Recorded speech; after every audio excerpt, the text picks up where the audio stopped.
Santo eres en verdad, Señor, fuente de toda santidad. Por eso te pedimos que santifiques estos dones, de manera que se conviertan para nosotros en el cuerpo y la sangre de Jesucristo, el cual la noche en que iba a ser entregado, estando a la mesa con sus discípulos como pan, dando gracias lo partió y se lo diciendo: tomad y comed todos de él, porque esto es mi cuerpo que será entregado por vosotros.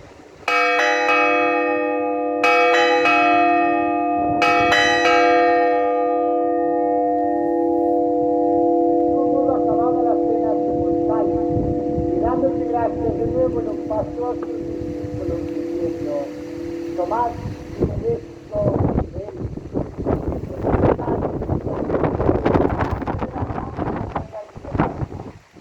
Será derramada por vosotros y por muchos para el perdón de los pecados.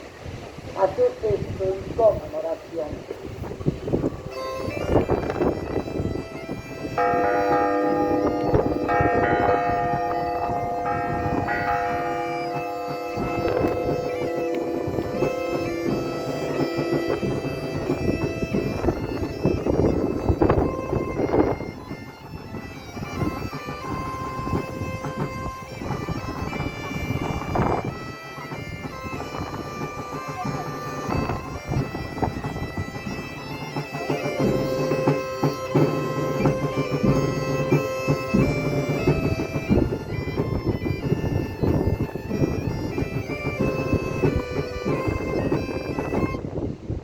Este es el sacramento de nuestra fe.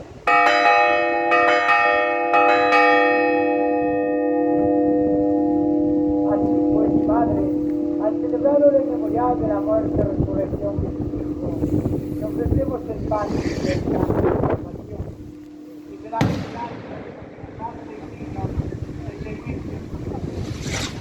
Te pedimos humildemente que el Espíritu Santo a cuantos participamos del cuerpo y la sangre.